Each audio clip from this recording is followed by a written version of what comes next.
For shoe off, nakalahi lang nato ani is magsugod ang atoong bandage sa atubangan.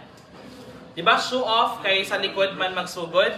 So for shoe on, for shoe off sa atubangan magsugod, then cross muna sa likod.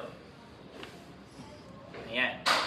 And then same lang with shoe on, padulong sa may ankle nga side, then cross sa atubangan, then suksok lang gihapon, and suksok. Ayan. Before ibaat, make sure nga flat sa ground. Before nimo itay ni, make sure nga ato ka sa ilalom mo sa bira pa saka. Then tie your square na.